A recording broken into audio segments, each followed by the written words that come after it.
start. Usually on a Saturday, most people are caught in the traffic jam that happens every weekend in Pondicherry. So we will allow 5 minutes for people to arrive if they are late. But otherwise, we can just get started. So, as everybody knows, the Pondicherry Book Club holds a meeting every month. It's never on the same date, it depends on the date we get. Usually, it's either a local writer or a book which is about Pondicherry. This time, we have Kamalini Natesan, but known to us as Rina, who I consider is a local writer because she grew up here. She spent some parts of her growing up years here in Pondicherry, and then of course she lived elsewhere. But as we all know, people who grew up in Pondicherry always remain emotionally connected to Pondicherry. You can never really cut Pondicherry out of your life. And now Rina is going to settle down here, so she is a local writer. Kamalini did her schooling at the Shrivindo International Center of Education, also known as SAIS, and she's the author of 2 books in English. Her debut, Naked Beneath the Midnight Sun, was published in September 2019 by Olympia Publishers of UK. Her second book, an anthology on the theme of desire, an anthology of short stories on the theme of desire, has been published in February 2023. The title of the book is The Fire Ants Sting, Desire Diaries.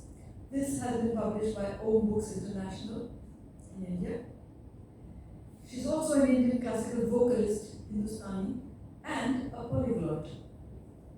Learning languages has been a passion thanks to the exposure to diverse cultures during her school years. Kamalini has taught French at the Alliance Française de Pondichéry and Bangalore, so she has a connection with us, over a period of time, and began conducting creative writing workshops in Gurgaon in 2015. Later, she mentored aspiring writers in the expat community of Bangkok, as well as helped improve their spoken and writing skills. She was stationed in Bangkok, Thailand for 5 years. Now she's moving to Pondicherry. Her short stories, essays, and poems and travelogues have been published in diverse online literary magazines such as Cold Noon, Oddball, Café de Census, and the Bangkok Expat Mag, News India and Bangalore Review, as well as some other print media. Her favorite non-fiction mode is writing travelogues, since she loves exploring new places and then blogging about them. She has her author website, where she houses her blog and all her published work. It's at kamalinirights.com. When not writing, she enjoys cooking and feeding family and friends, and since she dislikes following recipes, every dish she churns out is a creative endeavor like spice essays. They are beyond the realm of exact measures. She is therefore keen to bring out a memoir-style cookbook titled Salt to Taste and Pepper with Care. This will collate all her kitchen experiments. In the meantime, she has completed her 3rd manuscript. It's called Mapping Sasha's Destiny, a psychological thriller. So you see the genre changes. So she has a variety of genre in which she writes. Kamalini enjoys the company of people and dogs and cats alike, and she's looking forward to a life that blends the spiritual and physical aspects of human life in a seamless fashion in this little town by the sea. I would say this is no more a little town by the sea. Pondicherry has become a city. Okay, so our usual format is that after I finish my introduction, I'm going to ask her a few questions, after which Rina will read a few pages from her book, and then we will open it to the audience and you can ask her your own questions. So, here are my questions to Kamalini. You have written a novel and now a collection of short stories. Which of these two formats do you prefer writing in? Because they're quite different. Thank you for that lovely introduction. So my first book, which is a novel,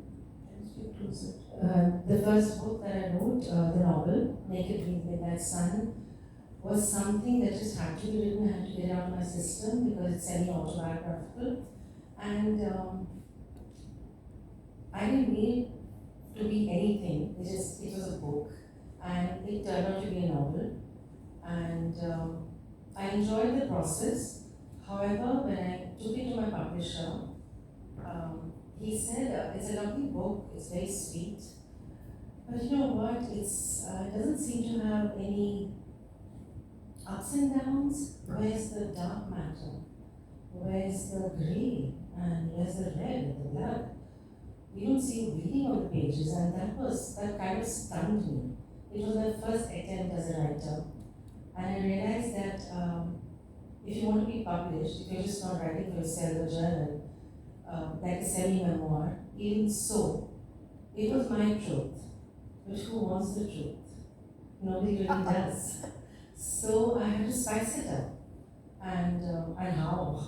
So that was a fun endeavor, and I got it out of the way. And the second one, which is an anthology, 12 Stories of Desire, also called out to me during the pandemic and found its own voice. And they just happened to be short stories. I couldn't have written an entire novel on 12 to 14 to 20 desires because desires are limitless. So that's how these things happened. I didn't mean for them to happen, and I enjoyed both the processes immensely. The third one, which is again a novel, is being driven by the characters. And since it's driven by the characters, their voices are long, and the story doesn't end within 1 or 2 chapters. It's a long story. So I chose the long format, which is a novel. And maybe by the fourth I know which one I prefer. For now, I'm good with both, because I've written both. Okay. So, I always say that a novel is like, writing a novel is like running a marathon. And writing short stories is like doing a 100 meters dash. You have to get quickly to your point. So it's generally this format of short stories, because I would like to concentrate a little more on this format of short stories, which is something very special. We have had quite a few writers of novels in our book club meets, and it's a different kind of writing. Short stories is a completely different focus, and it's generally a story that you can finish reading in one sitting, but you don't write it in one sitting. I mean, you have to really work on it continuously until you find that it is perfect. This genre of short stories has its own fans. A lot of people only read short stories, or they only write short stories, because that's a kind of writing that people specialize in, because it's like either you're a marathon runner or you're a sprinter. And this format, which it is usually accepted as having been started by Guy de Maupassant. We learn always that it was Maupassant who started this format of writing short stories. It has been developed, and usually it has a twist at the end. Sometimes many good short story writers also write short stories without giving that twist at the end. It's not necessary that you always have a denouement at the end. But still, it has to be very, very compact. I'll just elaborate that question which I had asked you. This book of short stories, which you have written, has a theme, Desire Diaries. But did you think of the theme before writing the stories, or did you find that theme after you had written several stories and you saw a thread running through them? Or Was it your editor who noticed that there is a thread and I can call it a design? I mean, which of the three? So no, the theme, as we love to say, chose me. And it was during the pandemic, as I said. And I woke up one day and just wondered. And I discussed it with my partner. I said, what is it that is still driving us? What is this desire to keep living? We are in a lockdown. We are kind of divorced from the real world. And yet we continue living and we have desire to eat and to connect. And he just said, yeah, I mean, without desires, who are we? Any sort of desire. And that concept well ringing in my head. And I sat down to write one story on the desire for silence, because the world is so noisy and you yearn for silence and you rarely actually get it.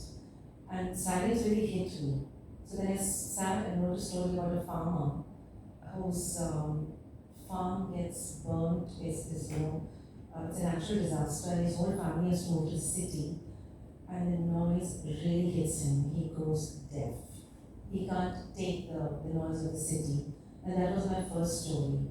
And it actually moved me because we were in the throes of this noiseless world. Yes, indeed. During the pandemic, the first thing that struck me was the silence. There was no traffic. And I kept thinking, what is this? You know, we live in such a noisy, at least Pondicherry is very noisy. And then suddenly during the pandemic, there was no noise. So I'm surprised that you speak about desire for That silence. really struck me. And then that set off a series of desires in motion. And then I thought them through, and I chose some base desires, which man is a slave to, and I chose some more needy ones, like the need to be loved, or the need to be allowed to be the first to do everything. Not very complex, at the same time you don't really think about them. So I wanted to write about that, and that's how I chose, and I thought 12 was a good number, not to stretch it too far. So. Yes. And also, by the way, the name, The Fire and Stink, is actually the title of one of the stories. Indeed. So, when you look at the cover of the book, you imagine that it's a novel, it's one long story, but actually it's not. It's a collection of 12 stories, out of which one story is called The Fire and Sting. So, why did you choose this to be the title? Funny story there. I was actually seated on a bench in a park, in Lumpini Park, and I was bitten, and that sting, whatever it was, stayed. It stayed with me and it didn't let up. And that's when I got the title of my book. And I said, desire is like that. You either succumb to it or you transform it to something higher or whatever. And I said, it's a good name, and the publisher really liked it as well. But he added Desire Diaries to the title. He said, let's entice people, let's tell them what it's about. Because just by itself, people wonder, so why not Desire Diaries? And voila. That's how it happened. Okay.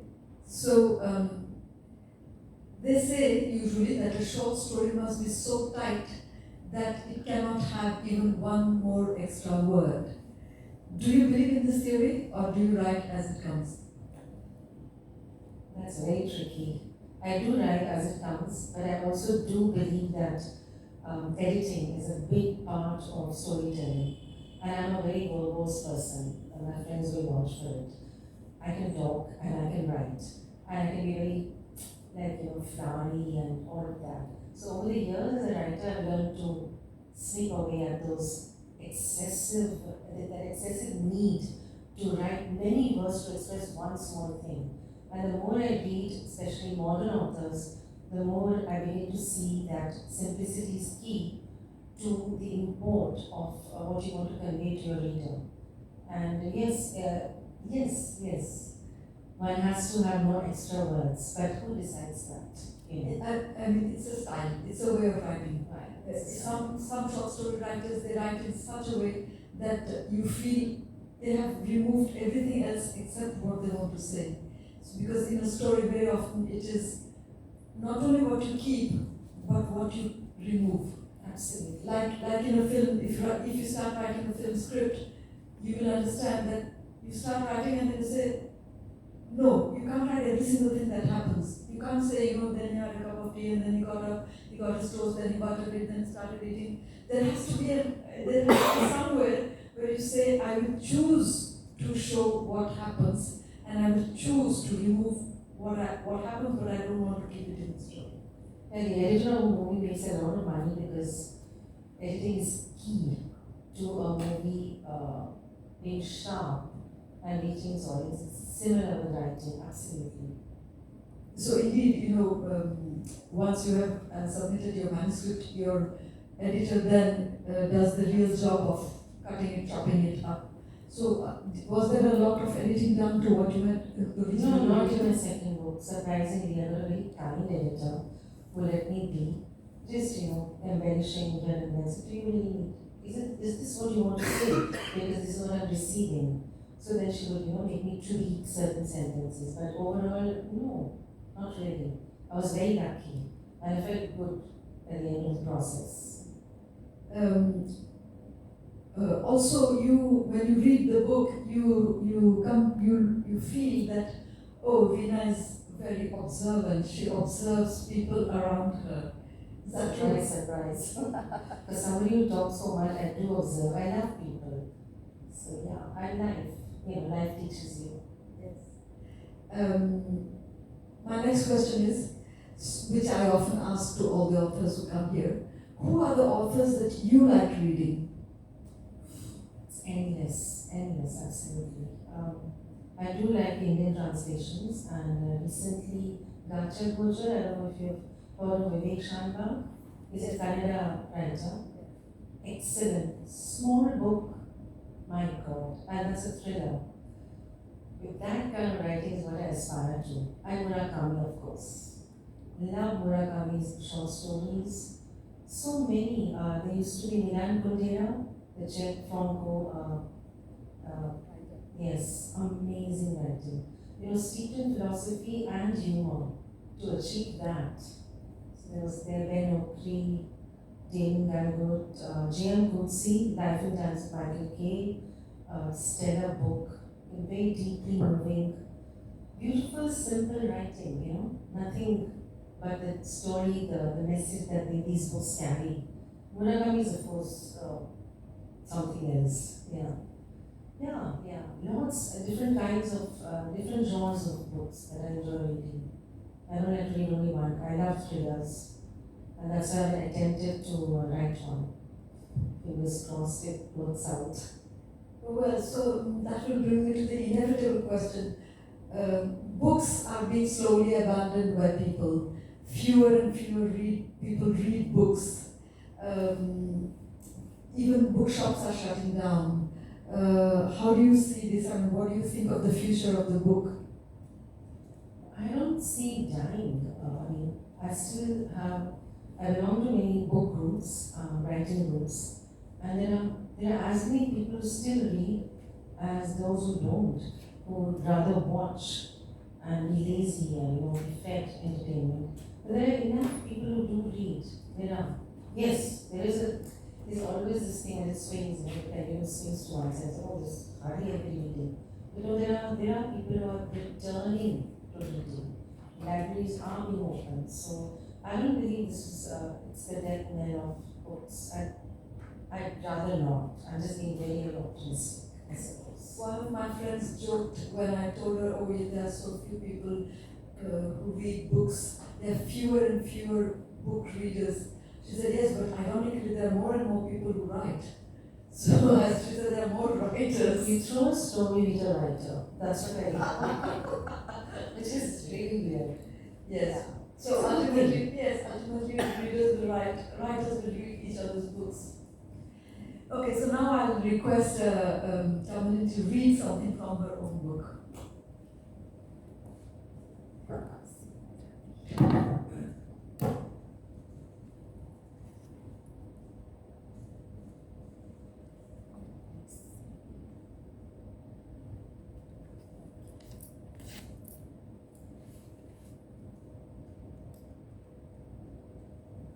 So this is a short paragraph from the story entitled Loose Cannon, and this is about a desire for desire. Did you know that people like Varun have a better life than most? The fact that he was uncomplicated and needed very little to survive lent him a special place among humans. People love to engage one way or another, but all Varun wanted was to proudly proclaim to his parents that he was capable of earning money. There was one desire he did harbor. One must also take into account that letting sleeping dogs lie is not a human attribute. On the contrary, if all is well, one must jostle and prod. It does not augur well to let things be.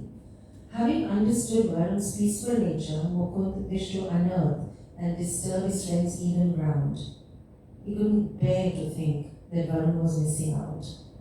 Did his sentiments arise from an altruistic place, or did he simply wish Varun to join in, to be like him? Perhaps he needed Varun's company in his rocky terrain, one that was driven by pulsating desires and skirts.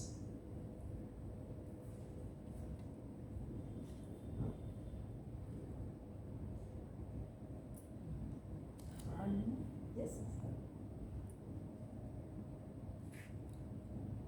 So this is from the story Pindro about the farmer who yearns for silence, whose desires to return to his silent life. Was this the life they were to live? Critter-like folk ran around trying to make sense of their existence, rummaging food and work to keep their sanity. We would have to join the noisy bands that united night and day in this woe-begone place. He peeped at the tiny piece of sky visible between the small hutments. It peered back at him. He instinctively folded his hands in a prayerful posture. Unsure about what he should pray for, he stared vacantly at the bright light that made its way down to him. He saw his defeated reflection in the murky waters of the gutter that lined the slum. Bhima wondered if he hadn't already died and passed into hell by some malicious quirk of fate. That's wow. Can you give us another one?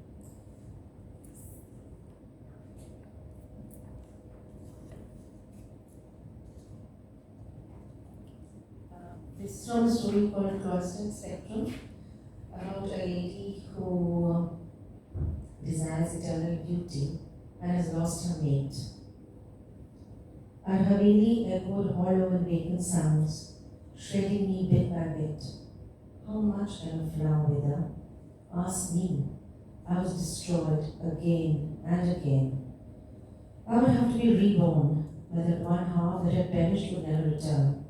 I was broken, yet a rich soil continued to nourish me. Mikul and I chose to remain childless. I couldn't imagine myself a single parent, giving of myself to a needy creature. I could never be a single anything. I'm simply not a singleton. I was flowing even when still. I grew to appreciate every breathing moment, even as it turned hard to breathe. I was alive and Mikul was gone. How could I have remained so distraught and lived on? Could I just read the titles where you have the desire for something? The story that Kamalini just read, it's a story whose subtitle is Desire for Beauty. In fact, we always think desire is for something negative, something terrible, something that pulls us down. But she has put stories where there are people who desire for beauty or desire for silence. Even those are called desires. So you don't have the desire bit on the No, it's the title of the title of the book or the story. Yes, usually you have desire for wealth, desire for food, desire for love, desire for physical love, desire for so many other things. But I found very interesting that she also has stories where you desire for something wonderful also. There's also one where there's a girl who desires to be slim. Yes, that You know? is not uncommon. It's not uncommon, but it's the desire to have a beautiful body. And a desire for youth, and so on. You know, sometimes we look at the word desire as if it's something bad, but actually it can be something good as well. That's what keeps us going. Okay, so after as Veena has finished reading, now we can give you the mic if you want to ask her something.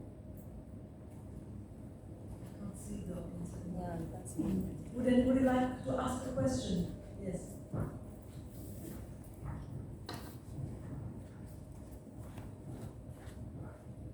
Thank you so much. I also am a student from SAIS, happen to be much junior to you all.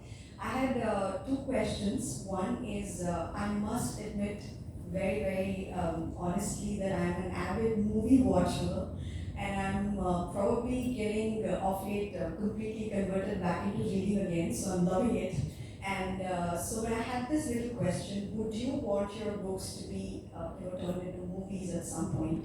Or do you not look into that at all, A? And the other would be just with this, like you said, this whole gamut of desires that we have, how did you manage to pick the 12? Was there a method behind the madness, or it was just like Sunayana said, you left it to the editor, or was there something behind that? So when it comes to converting books into movies, it's happening all the time. And that was not in my mind till my publisher approached me and said, would you be interested? And as a writer, when I wrote, it was visual for me. I already see the story happen.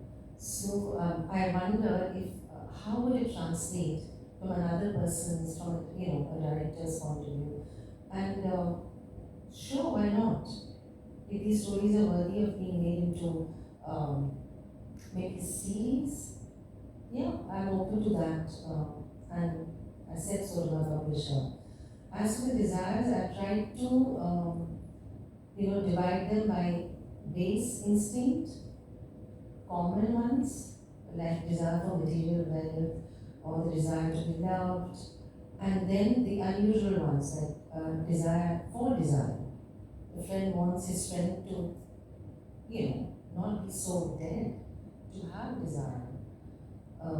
The desire for silence again, people found it unusual because it's often not mentioned. And it is, like Suni said, it is a desire in itself.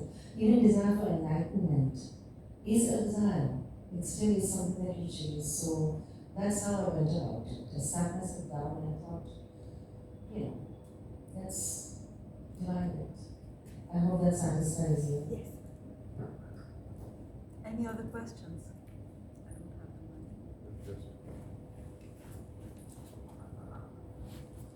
mic. I know that desire is a very complicated subject, and so many people have written so many things about it. But the famous statement by, what do you think, for example, if from 2000 years back, Buddha had told that desire is the source of sorrow. What do you think of that? Buddha has said that all desire is the source of So, Sorrow. sorrow. It sure is. I mean, it can be a source of enlightenment and it can be a source of sorrow, both ways. Because if your desires are not met, you keep, panting after it, and ultimately you give up. You, like I said, you either succumb or you transform. So the transformation part is when you change something from, like the story about revenge. He's been jilted at the altar. He's chasing, he wants revenge, he's out for blood. And ultimately it's turned on its head. And he's a much better person for the very fact that he had this desire at the root. Chasing that made him a better person. How does that happen? So yes, it's both. It causes sorrow, it also leads you away from it. And it's in a very strange manner. So I believe. Does that Yes, answer thank the you. question? If you have a question for Veena, please.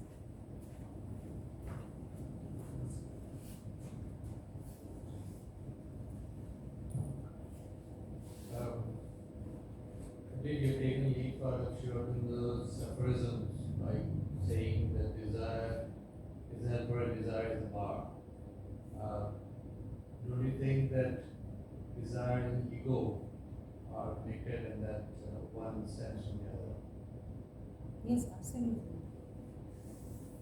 Yes, they are related. Like ego is the helper, ego is the bar.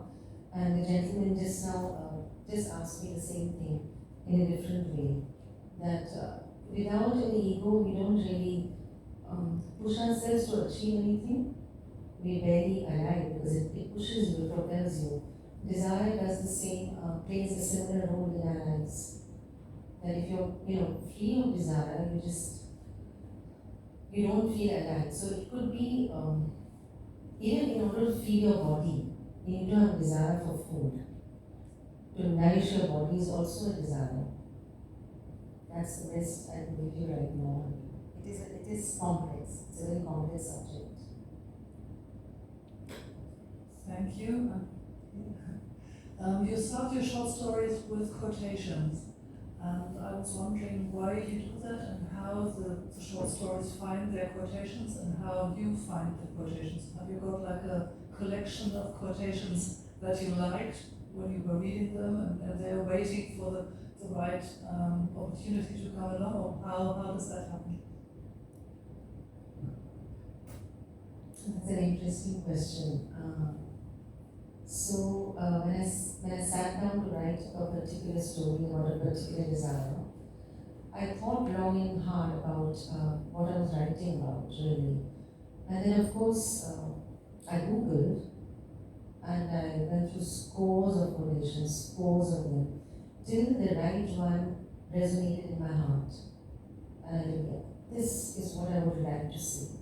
So I went to the core of my story, what I wanted to express, and then the quotation would jump out at me, and therefore I chose it to be under the desire in order to express what I really want to say about that particular desire. And I went back and forth often. I changed it sometimes when I found something more, that resonated harder. That was basically it. Nothing spectacular. Rajendra, can you have the auditorium mic? I can't see it.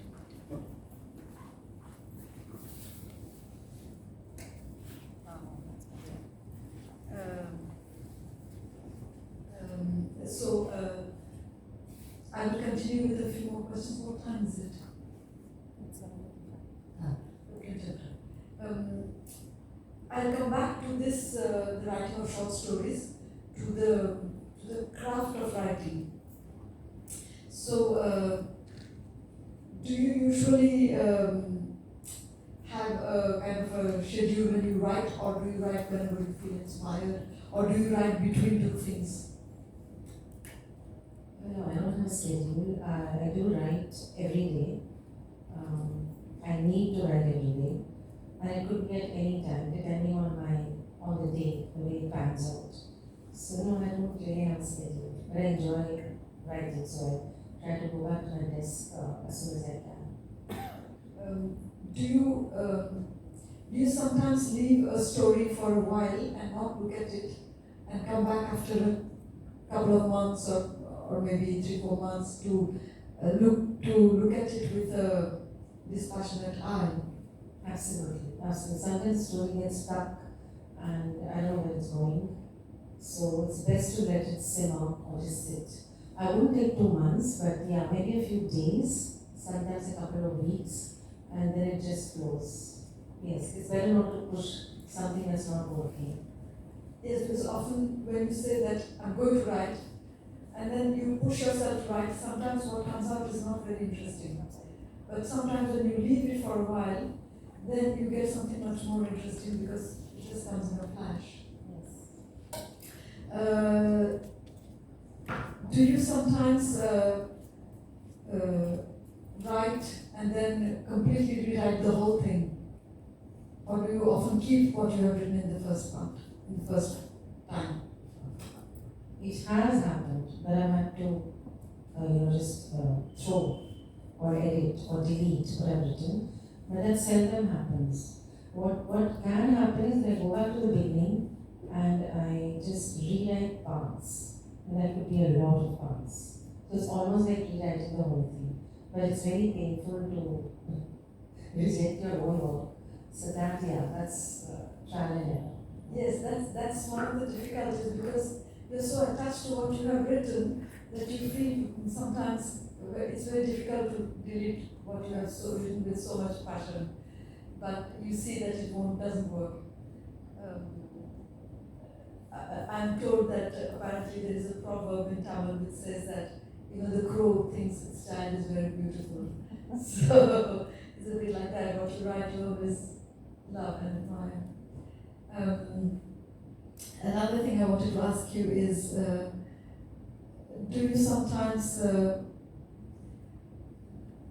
coming back to short stories, not novels, coming back to short stories, do you give yourself a kind of a length? Do you say that my story will be this long and not longer?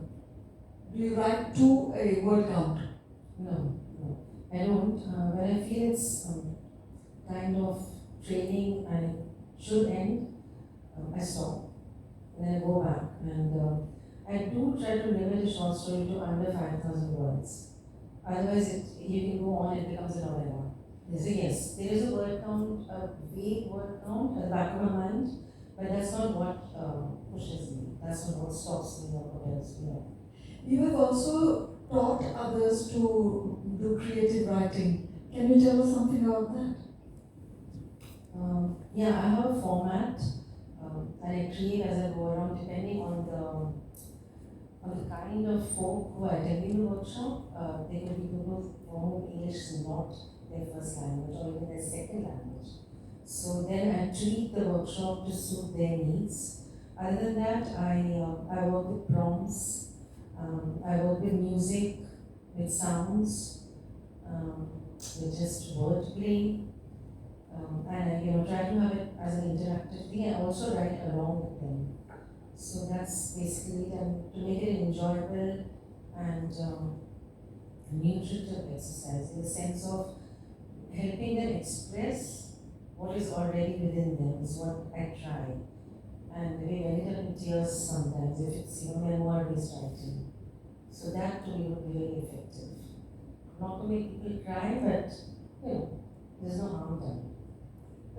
How big are the groups which you teach? Always under 10. Always under 10. Sometimes 5, sometimes 7. Depends on the week, the month. So what advice do you give to those who want to write? Those who say, okay, I want to write more and you make this as a profession. What advice do you give them? I would say write morning pages. Basically get up and write. There's no short formula, but if you start writing, the writing happens, and in a stream of consciousness, without thinking about it, just to write. At that point, I think it frees you, and you end up just writing whatever's going through your head. It could be totally disconnected, totally unconnected, but it just frees that which might be stuck. And if you really want to write, you will write. And Morning Pages was devised by, I forget the lady's name, and it's 3 pages of long handwriting, not on the computer. So you're connected, writing. It's in a stream of consciousness, writing, and it really does work. A lot of people have benefited greatly from this Morning Pages exercise. So that's what I would say. Morning Pages. But do you write by hand or do you write at time? Morning Pages is always by hand. Always by hand? Yes, always. The rest of the time it's on the computer. It does help. Sometimes, because I have got so used to writing on the computer that I find it difficult to write by hand. It was very difficult to start with. But, you retrain yourself to writing by hand. It's good fun. Because writing is a physical thing. People think that when you write, you're thinking, but actually it's a physical act of writing, so it is like work. How much of your writing do you consider work and how much is it fun? When I'm stuck, it's work, but mostly it's fun. And squarely put, that's what it is. It's mostly fun, but sometimes the story just refuses to move ahead, and then you just got to drop it, and that's hard. Also, do you think that there is a limit to how much you can rewrite? Are you easily satisfied, or does it take you a long time to be satisfied with what you have written? That's a very good question. Because every time you go back to your work, even after it's published, you think, I could have written that differently. There is no limit to how much you can rewrite. And you're never ever happy enough, ever. So at one point, you just drop it and say, okay, there it goes, the manuscript. We'll see what happens. You're never satisfied. I never am. So it takes courage to let go. Okay, my baby, you're ready to go on to the world. So, yeah. Yes, that's it. Sometimes even actors, they say that when they watch their own films, they squirm and they say, oh my god, I could have done that, I couldn't have seen. Oh no, that was terrible. They tend to see only the mistakes. And very often they don't watch their own films at all. So that, of course, I always think that there is also the other thing that actors, and particularly actresses, don't like to watch their own films because they see themselves younger and more beautiful. Yes. And as you grow older, you don't want to watch the older films where you were so much more beautiful. It's the same with writing, no? You look, when I read my first novel and I say, oh, that's bad. Like, I'm a much better writer now. I'd say that to myself. So that's what writing and acting are both similar, and that's to keep improving. The more you do, the better you get. Yes, and put yourself into it completely. So there we are. We have not had very many short story writers in our discussions, though it's a very, very important form of writing.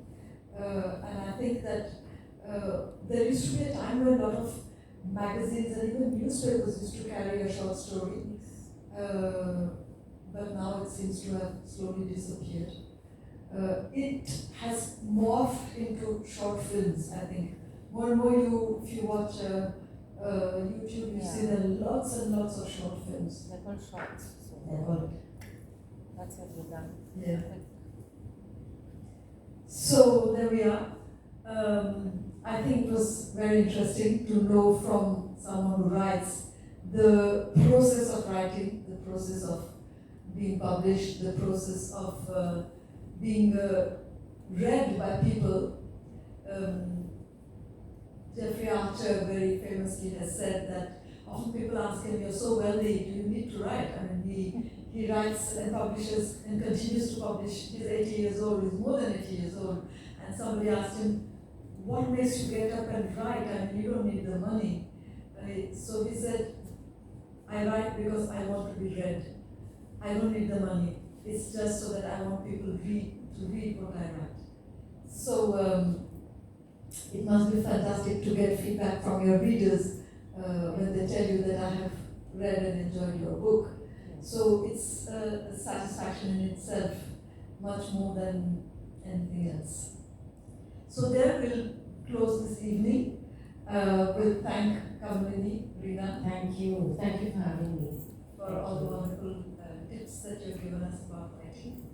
And thank you for having come. And surely you have enjoyed this. Thank you again. Thank you.